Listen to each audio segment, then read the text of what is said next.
4 Monks ने 2 सप्ताह तक बिना कुछ बोले ध्यान करने का निश्चय किया।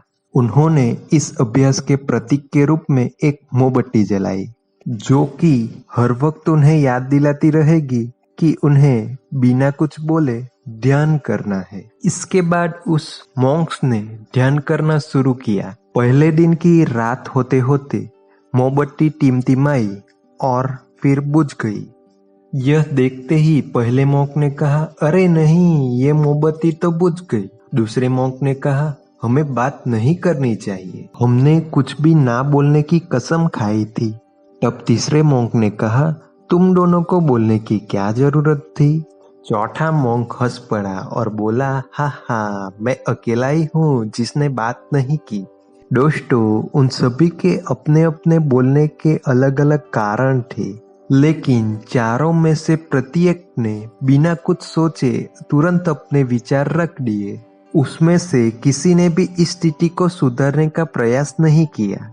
उसी आश्रम में उन चारों के अलावा एक बूढ़ा बुद्धिमान मॉन्क भी था। वो बिना कुछ बोले उनकी तरफ ध्यान दिए बिना ही चुपचाप ध्यान करता रहा।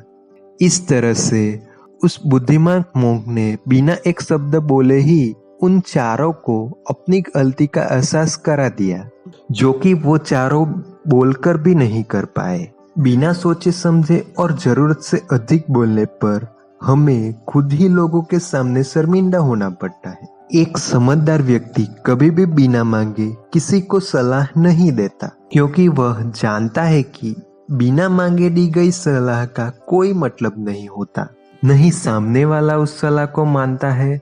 लेकिन आजकल लोगों ने अपनी प्रॉब्लम बताई नहीं कि हम सॉल्यूशन देना शुरू कर देते हैं, जबकि 99% केसेस में जब लोग अपनी प्रॉब्लम शेयर कर रहे होते हैं तो वह हमसे कोई सॉल्यूशन नहीं चाहते, बल्कि वो तो सुनना चाहते हैं कि हम उसकी बातों को ध्यान से सुन ले और उससे उन्हें कुछ समय के लिए शांति महसूस होती है, क्योंकि हम उन्हें जो सलाह देंगे ये उन्हें पता है।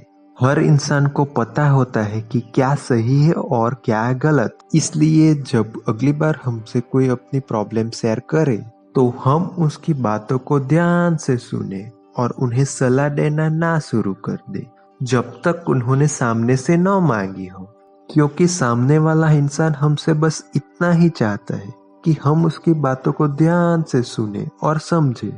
ये बात तो आप लोगों ने भी सुनी होगी, हम जितना कम बोलते हैं उतने ही समझदार हो जाते हैं, और उसका उल्टा भी सही है। जो जितना बुद्धिमान होगा वह उतना ही कम बोलेगा।